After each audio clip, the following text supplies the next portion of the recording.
Hi, welcome to our channel where we share the most intriguing stories. Just past dusk, a federal judge arrives at his secluded mountain retreat, only to find it chained off and claimed by a smug HOA president. What begins as a weekend getaway spirals into a battle of law, lies, and land rights. When justice is stolen, it takes more than a robe to reclaim it. I pulled off the highway just past dusk, the mountains casting long blue shadows over the pine-lined road as my truck climbed the last incline toward the ridge. It had been 3 months since I'd last been here, and I missed the silence already. That kind of quiet you can only get when the air is thin, and the nearest human is a quarter-mile of dirt and trees away. My wife Elena and our son Carter were snoozing in the back seat, worn out from the drive and frankly not that excited to be up in the Nevada hills for the weekend. I, however, was ready for it. A break. No robes, no bailiffs, no prosecutors whining about late filings. Just trees, bourbon, and a hot plunge pool I'd spent too much money lining with black slate. I rounded the final bend in the gravel road and hit the brakes. Something was off. There was a chain across the driveway. My driveway, with a bright orange padlock securing it. And nailed to the old fence post where I'd once hung a no hunting sign, someone had stapled a bright white notice board. The font was in all caps. I didn't need to read it to know I was going to hate it. I killed the engine, stepped out, and walked up to it. Private property, Summit Pines, HOA. Entry by permit only. Well, that was news. I took a few slow breaths and walked around to unlatch the back of the truck. Elena stirred as I opened the tailgate. "What's going on?" she mumbled, rubbing her eyes. "Chain on the gate. Someone thinks this place is theirs now," I said calmly. I reached for my small lockbox and pulled out the land deed and my latest county tax assessment, just in case. I also tucked my phone into my back pocket and hit record. Old habits. I walked to the gate again, inspecting the chain. Fresh. New steel. The links still gleamed like they'd been unpackaged last week. Then I heard footsteps. Confident ones. The kind made by someone who thinks they belong where they shouldn't. A woman emerged from behind the hedges at the property line, wearing a puffer vest, a visor, and the kind of smug expression you'd expect on a yacht club security guard turned warlord. She looked about 40, maybe 45. Well-groomed, neat, and dripping with that HOA glow, righteous entitlement with a perfume of lavender and lawsuit. "You must be the intruders," she said brightly, as if we were meeting for brunch. I raised an eyebrow. "I'm Justice McCallum. This is my property." Her eyes widened slightly, just a flicker, but she recovered fast. "Oh no, I don't think so. This lot has been unmaintained for months. Our HOA declared it surplus land and voted to integrate it into Summit Pines' common use zone." She said that last part like she was reading it off a laminated brochure. "Summit Pines has no jurisdiction here. This parcel's been independently zoned since 1972. I have the deed right here." She didn't even look at the paper I held out. "I'm Karen Turner, president of the HOA. And unless you'd like to be cited for trespassing on community land, I suggest you get back in your vehicle and leave." "Karen, this land is not community anything. It's mine. I pay taxes on it every quarter, and I've got receipts older than your development. I'd appreciate it if you removed the chain and got off my porch." She smirked. "You can take that up with our enforcement liaison. I'd be happy to call them for you." "You know what?" I said. "Go ahead. Call." She blinked. I smiled. "I'm not going anywhere." Karen took out her phone with a flourish, dialed, and walked back into the woods as if she were summoning air support. Carter was standing beside Elena now, half awake and fully irritated. "Did she just call the cops on us?" "She called someone," I said. "Let's wait and see who shows up."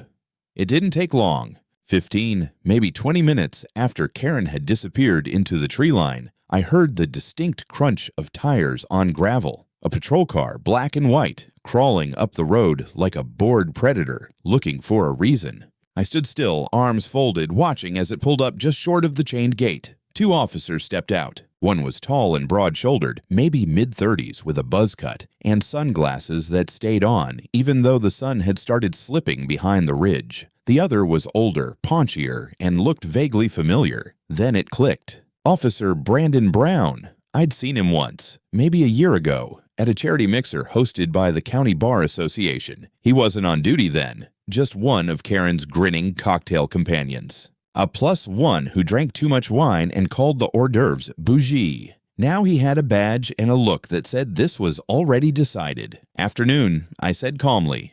You Justice McCallum, the younger one asked. I am. Brown cut in before I could say more. Sir, we've had a complaint about unauthorized entry onto HOA land. Not possible, I replied. This property's mine. I've got the deed and tax records right. Step away from the gate, Brown said, suddenly sharper. Now! I hesitated. I'm standing on my land. This gate and this chain weren't here 3 months ago. I don't know who installed them, but turn around, he said, unholstering a pair of handcuffs with theatrical slowness. You're being detained for trespassing. You haven't even looked at the documents. Sir, now, hands behind your back. I don't know what surprised me more, that he didn't care, or that his partner didn't even blink. It was all performance, pre-rehearsed, and poorly acted, but I played along. I didn't argue. I didn't raise my voice. I turned, placed my phone, still recording, on a nearby boulder in full view and held out my hands. The cuffs clicked shut. You're making a serious mistake, I said softly. Sure, Brown muttered, already leading me away. Just keep walking.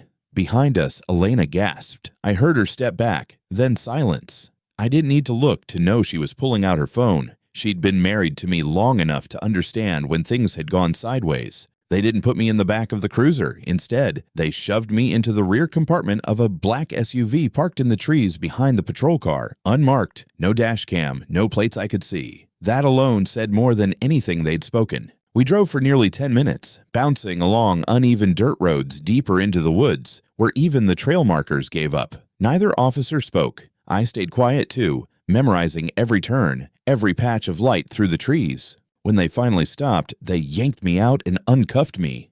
Don't come back, Brown said. This isn't your land anymore. And if I do? The younger one smiled for the first time. We'll make sure you leave in pieces. They left me standing in the dust as they reversed out of sight. Just like that. No warning, no paperwork, no explanation. Just the thin air and the sound of pine branches creaking above me. I checked my phone, still recording. I slipped it into my pocket and started walking. I guessed I was about 3 miles from the house, and luckily I knew the terrain well. Elena would be searching by now. About 20 minutes later, I saw headlights moving between the trees. It was her. She stopped the car so fast it skidded, then flung open the door and ran toward me, holding her phone up like a weapon. I got everything, she said. They took you in an unmarked car. I filmed them from behind the brush. And Carter got the patrol number. Good, I said. We're going to need it. She stared at me for a moment, lips pressed tight, then simply said, Let's go home. I sat beside her in the car, wiped blood from my scraped knuckles, and finally allowed myself a long, slow exhale. We didn't drive home that night. We drove straight to the nearest town with cell reception, parked behind a diner that hadn't changed since the Reagan administration, and sat in silence as I copied the audio file from my phone to a flash drive. Elena transferred the videos she'd taken to cloud storage and then backed them up again on my laptop. Carter, for once, didn't ask questions. He just opened a legal pad and started taking notes like he'd watched me do 100 times. The kid wanted to be a chef, not a lawyer, but he'd picked up a thing or two from watching depositions on mute during dinner. By morning, I had a plan. I wasn't going to the local sheriff.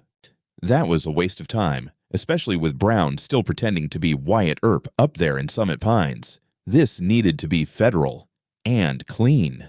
I made a call to an old colleague in Reno, a U.S. attorney who owed me more than one favor. I didn't play the judge card on the phone. I didn't need to. I just told him I'd been unlawfully detained and dropped in the woods by 2 men posing as law enforcement. Told him I had audio and video. Told him I wanted to meet in person. He cleared his schedule. By noon, we were in his office. He didn't even wait for the playback to finish.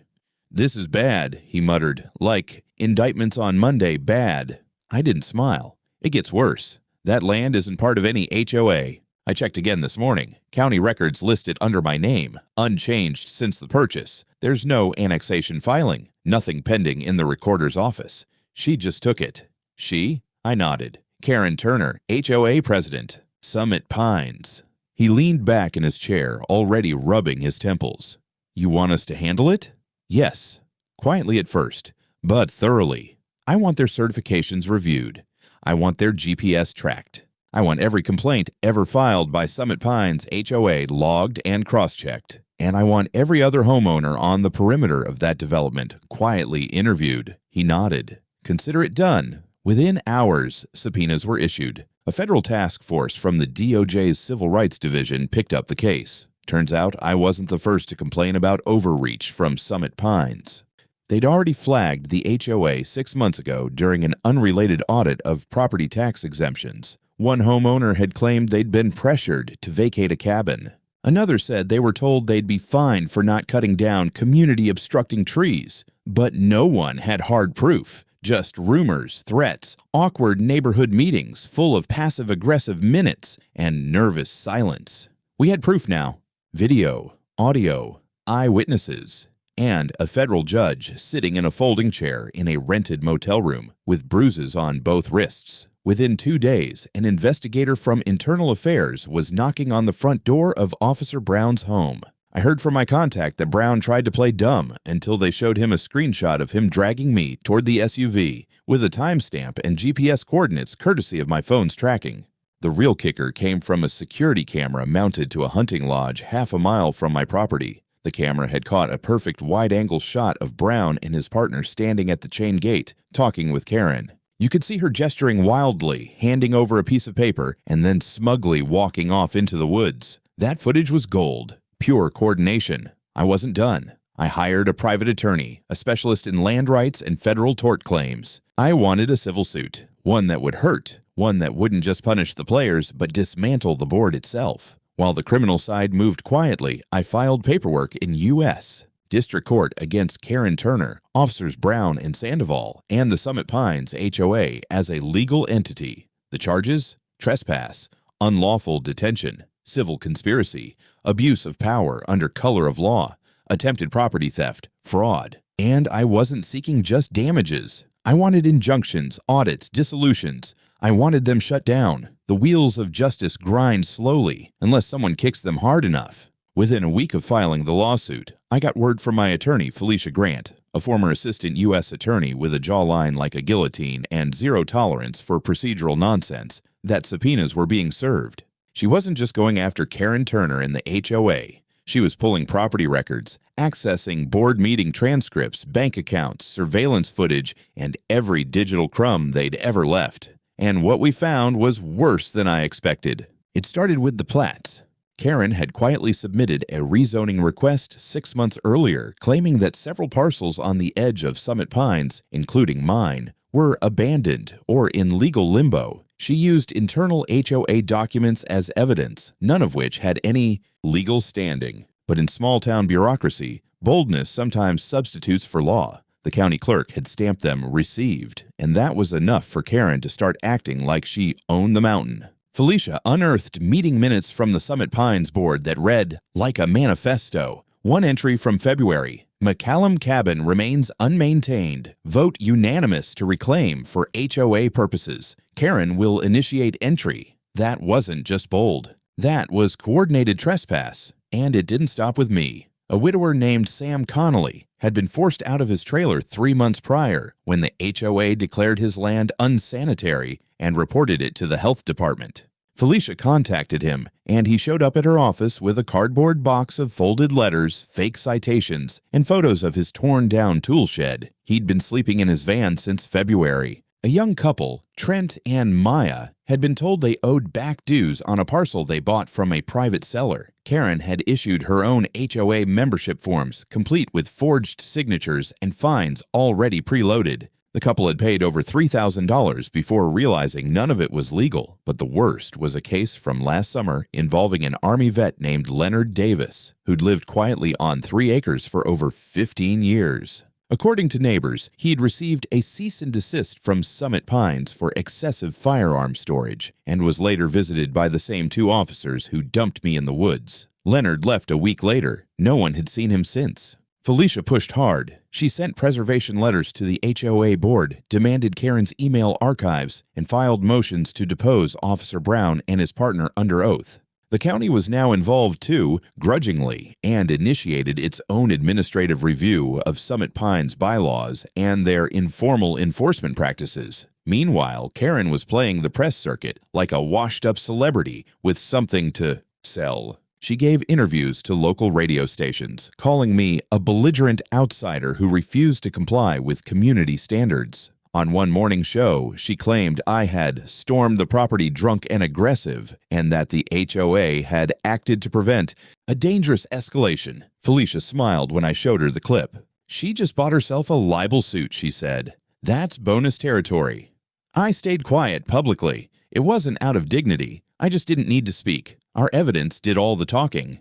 Between my wife's footage, the audio recording, the surveillance from the hunting lodge, and the paper trail Felicia was assembling, we were building a legal fortress, one notarized page at a time. One night, sitting on the porch of a borrowed cabin outside the county line, I watched the footage again. Not the video of me in cuffs that was burned into my skull, but the meeting where Karen handed the paper to Brown and then smiled. That moment, that confidence, that was the look of someone who thought she'd already won, and I was going to make sure she learned how wrong she was. I knew the story had hit the big leagues when my face showed up on the evening news with the caption, "Federal Judge Illegally Detained by HOA Patrol." It was surreal. The footage Elena shot, shaky, discreet, with just enough audio to catch the words, "You're being detained," played on repeat. Every anchor said the same thing, a mix of horror and fascination. What happens when the people enforcing the rules don't follow any? The phones started ringing. Journalists, law clerks, old friends, even a few judges I hadn't spoken to in years. Some offered support. Others asked if the story was true with a half smirk I could hear through the line. It was strange being both victim and Exhibit A. I didn't want attention. I wanted consequences. But now the case had heat, and heat has gravity. Karen naturally responded by turning her HOA into a public relations machine. She issued statements through her lawyer claiming I had fabricated the incident to discredit a legitimate homeowners association. Her version of events had me screaming about property lines and threatening board members. She said I had a history of unstable behavior, and she hinted at some past misconduct from my time on the bench. That part made me laugh. I'd sentenced 200 people in my career, and half of them probably still sent me Christmas cards. But the lies weren't meant for court. They were for the court of public opinion. That didn't stop Felicia. She filed a defamation addendum to the civil suit, quoting Karen's radio interviews line by line. We sent formal letters demanding retractions from every media outlet that aired her false claims. A few complied, others doubled down. That's when Felicia brought out the big guns, subpoenas for the raw interview footage. If Karen had said anything off camera that contradicted her statements under oath, we'd nail her for perjury before the trial even started. Meanwhile, things started to unravel inside Summit Pines.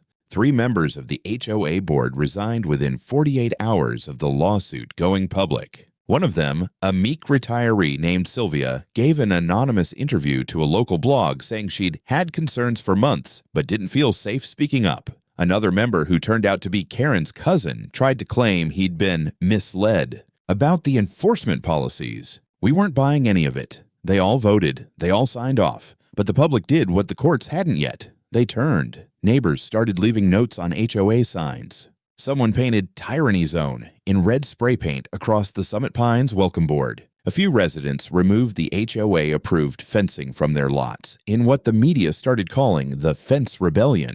One afternoon, Felicia forwarded me a new batch of emails. They'd been leaked, possibly by one of the defectors. Internal HOA correspondence between Karen and Officer Brown. One message read, "Take care of the McCallum issue this weekend. He's refusing to cooperate. Use patrol discretion. I'll handle the paperwork after." That was enough to file a motion to expedite the civil case. The judge assigned to the matter, one I knew by reputation but not personally, approved the motion without comment. That meant depositions were coming early. It also meant discovery was moving fast, and Karen had very little time left to pretend this was just a neighborhood misunderstanding. By now, she'd stopped giving interviews. Her lawyer, a slick, smiley man who used too much hair product, issued vague, empty statements about community stability and unfortunate misunderstandings. The board had gone silent, and so had Brown, except for the fact that someone kept driving slowly past the cabin we were staying in. Same black SUV every night around 11. No headlights, just crawling along the gravel road like it was looking for a ghost. I started sleeping with my phone recording on the nightstand, not because I was scared, because I was done letting anyone catch me off guard. We weren't at trial yet, but I could feel the storm closing in. Depositions are funny things. Most people think they're courtroom drama, raised voices, gavel slams, dramatic gasps. But in truth, they happen in fluorescent-lit rooms with lukewarm coffee, bad chairs, and a court reporter who silently judges everyone's grammar. And yet, in that dullness, you can dismantle an empire. Karen Turner showed up for her deposition wearing a bright yellow blazer and an expression that hovered between righteous indignation and Botox-induced serenity. Her lawyer sat beside her, flipping through folders like they were props in a courtroom TV show. Felicia and I took the other side of the table, calm and quiet. I didn't speak. Judges never depose their own defendants in a civil case. But I watched every word, every twitch. Felicia opened with the basics. State your name. Position in the HOA. Do you recognize this document? Karen was steady at first, practiced. She claimed she'd been acting within the authority of the HOA's bylaws, that the board had approved all actions, and that her interactions with law enforcement were purely advisory. Then Felicia slid across the email printouts. Take care of the McCallum issue this weekend. Karen blinked. Her lawyer leaned forward fast, objecting to context and unauthenticated communications, but Felicia just nodded and calmly laid out the metadata printouts, timestamps, IP addresses, and login verifications. Karen's HOA email had sent that message from her personal home network. We had the logs. Karen glanced sideways at her attorney.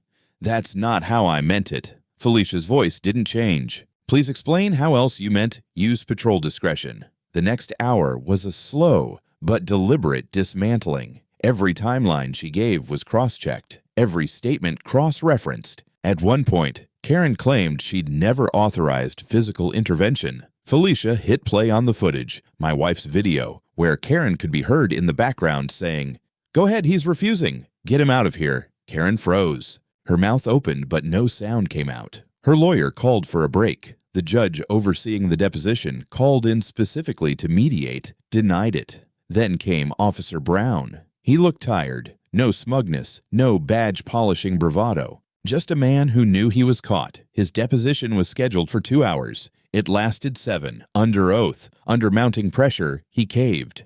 "Yes," he said. Karen directed us to detain McCallum. "Yes, I knew he was the owner." "No, we didn't check his documents." "Yes, she told us he'd been disruptive before." When asked why they didn't bring him to a station, Brown hesitated. Then he said, "Because we weren't supposed to make it official." She said if he filed anything, she had a contact who'd clean it up. I thought we were just enforcing a community agreement. "Did you know what you were doing was illegal?" Silence. Then, "Yeah." That broke the dam. We filed a request to amend our complaint, adding new claims: intentional infliction of emotional distress, malicious prosecution, and conspiracy to deprive civil rights under color of law. Section 1983 territory. Felicia was giddy. "Now it's not just civil," she said. "This is federal civil rights violation. We're going to trial with both barrels loaded." And the prosecution side? They were moving too. DOJ issued subpoenas to multiple HOA members, county clerks, even the real estate agent who originally helped Karen map Summit Pines' fake expansions. They found doctored zoning maps on her office printer. Drafts, edits, Photoshop layers still embedded in the PDFs. The judge assigned to the case was sharp, old school, appointed during the Bush era but with zero tolerance for constitutional violations. He scheduled pretrial hearings quickly and made it clear that delaying tactics wouldn't fly. Karen's lawyer tried every trick: motions to dismiss, claims of sovereign immunity. Yes, really, community standards defenses. All denied. Brown and his partner were suspended pending criminal charges, and a third officer from the same precinct quietly resigned before his name could get dragged into discovery. Meanwhile, Summit Pines started hemorrhaging residents. 6 families listed their homes in 1 week. HOA meetings were canceled. Their website disappeared. Someone spray-painted "Free Zone" over the HOA office door. We were winning, but it wasn't over, not yet. The courthouse was packed. By the time opening statements began, there were camera crews parked along the sidewalk, reporters clustered like pigeons on every bench, and enough chatter in the lobby to make it sound like a stock exchange. This wasn't just a case anymore. It was a spectacle. The Judge v. the HOA had become a headline that even morning talk shows could digest. A man wrongfully arrested on his own property by an overreaching HOA, led by a woman with a God complex and too much leisure time. It practically wrote itself. The federal courtroom was colder than usual, the kind of cold meant to keep tempers down and jurors awake. I sat behind my legal team, silent, focused, hands clasped like I was presiding instead of being the plaintiff. Karen Turner was across the aisle, dressed in charcoal gray, her hair pulled tight like she was about to sell someone a timeshare. She refused to look at me. The prosecution came out swinging. They didn't start with me. They started with Leonard Davis, the missing veteran. A neighbor of his testified that after Karen sent him compliance threats and officers showed up at his property, Leonard packed up in a single day and disappeared. The last anyone saw of him was a voicemail he left a friend. "They're trying to take my land. I'm not safe." We submitted that voicemail into evidence. Then came Maya and Trent, the young couple who'd been swindled out of thousands. Their testimony was devastating. Maya cried on the stand. Trent held her hand the entire time, and when asked if he trusted any homeowner associations now, he said, "Only if they come with a body cam." Then it was my turn. Felicia kept it clean. We didn't want drama. We wanted facts. I walked the jury through everything: the purchase of the property, my absence during court recess, the arrival at the gate, the confrontation with Karen, the arrival of the officers, and the illegal detention. I described being driven into the woods, dropped like trash, and the words they said as they left. When asked how it felt, I said simply, like the Constitution had gone missing. Karen's lawyer tried to shake me, claimed I escalated, implied I had anger issues, even suggested I'd used my judicial status to bully a small community organization. I didn't bite. "You think I tell people I'm a judge when I'm trying to be left alone?" I asked. "You think I wear the robe on weekends?" Laughter broke out in the gallery. The judge banged his gavel, but the tone had shifted. The jury wasn't buying what the defense was selling. Then came the big blow. The DOJ's digital forensic team had traced deleted emails from Karen's devices, ones she thought were scrubbed. One in particular stood out. It was a message to a now-defunct HOA consultancy group asking, "If a property is physically vacant but not legally transferred, can we seize it through enforcement action and then backdate compliance documents?" And beneath it, a chilling line: "McCallum has no cameras. If we act before summer, it'll hold." When that email appeared on the projector in court, Karen's lawyer physically slumped. You could almost hear the air leave his lungs. Felicia stood slowly. No further questions. But we weren't done. Officer Brown, now fired, testified next. His deal with prosecutors protected him from jail time if he told the whole truth. And he did. He admitted Karen coached them, used personal favors, and even promised back-end payouts from HOA fines once the property was flipped. She said McCallum wouldn't fight it, he added. Said he was just another absentee rich guy. He looked me in the eye when he said that. There was shame there. I didn't nod. I didn't forgive. But I appreciated the truth. The judge called a recess before closing arguments. Outside, reporters swarmed. I gave no statement. I didn't need to. The story had already been told. Inside, Karen sat pale. Her posture wilted. Her defense had crumbled. She looked less like a president and more like a woman waiting to be sentenced. And the jury hadn't even left the room yet. The verdict came faster than anyone expected. After closing arguments wrapped, Felicia's precise and cool, the defense's desperate and meandering, the jury deliberated for just under 3 hours. That's not long in federal court, not for a case with over a dozen witnesses, 300 exhibits, and a civil rights violation at its core. But they'd seen enough. When they returned, the foreman, a middle-aged librarian with eyes like a lie detector, stood and read the judgment in a clear, steady voice. "We, the jury, find in favor of the plaintiff, Justice McCallum, on all counts." I didn't move. I didn't blink. Felicia squeezed my arm once under the table, the only gesture of celebration we allowed ourselves. The court ordered Karen Turner to pay punitive damages in excess of $2 million. The Summit Pines HOA was to be dissolved within 30 days by court order. All properties claimed under its fabricated expansion were to be returned to their legal owners, including mine. The judge declared the entire HOA structure a coordinated abuse of legal process designed to intimidate, displace, and enrich a small cadre of private citizens at the expense of property rights. He called their methods futile,